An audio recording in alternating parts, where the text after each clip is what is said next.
আসসালামু আলাইকুম রহমতুল্লাহি ওবরাকাতু। সকল প্রশংসা আল্লাহ তাআলার জন্য, যিনি আমাদেরকে সৃষ্টি করেছেন সর্বশ্রেষ্ঠ মাখলুক হিসেবে এবং দান করেছেন অসংখ্য অগণিত নিয়ামত। সেই জন্য দিল থেকে শুকরিয়া আদায় করছি, আলহামদুলিল্লাহ। ভাই দোস্তে বুজুর্গ, যদি কোনো ব্যক্তি আল্লাহ তাআলার নিকট কবুল হইতে চায়, আল্লাহ তাআলার নিকট প্রিয় হইতে চায়, আল্লাহ তাআলা তার দুনিয়াবি কোনো যোগ্যতাই দেখেন না। আল্লাহ তাআলা দেখেন তার বুনিয়াদি সিফত। আর বুনিয়াদি সিফতের মধ্যে দামি সিফত, উত্তম সিফত, উঁচা সিফত হলো ইমানি সিফত। ইমান কি?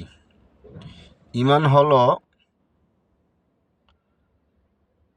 হজরত মুহাম্মদ মুস্তাফা সাল্লাল্লাহু আলাইহি সাল্লামের কাছে জিবরাইল আলাইহিস সালাম আল্লাহ তাআলার গায়েবী থেকে যে সমস্ত খবর নিয়ে আসতো তা বিনা দ্বিধায় মেনে নেওয়ার নাম। যে ব্যক্তি যার্রা পরিমাণ ইমান নিয়ে মৃত্যুবরণ করতে পারবে, তো আল্লাহ তাআলা তাকে এই দুনিয়ার সমান 10 দুনিয়ার এক জান্নাত দান করবেন। সুবহানাল্লাহ।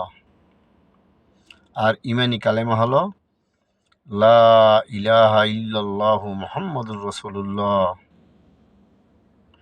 যে ব্যক্তি এই কালেমা ইখলাসের সাথে একবার পাঠ করবে, আল্লাহ তাআলা তার পিছনের সমস্ত গুনাহ মাফ করে দিবেন।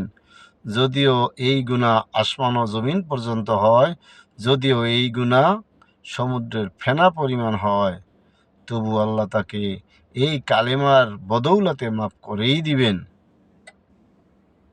এই কালেমার এত ওজন, সপ্ত আসমান ও জমিন যদি এক পাল্লায় রাখা হয় আর এই কালেমাকে এক পাল্লায় রাখা হয়, তাহলে এই কালেমার পাল্লাই ভারী হবে।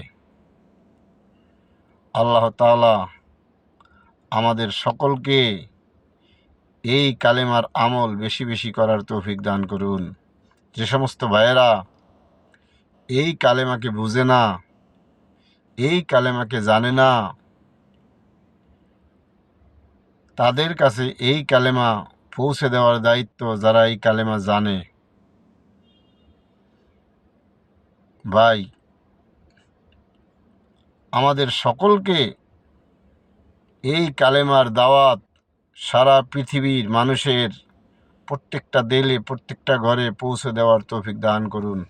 আমিন।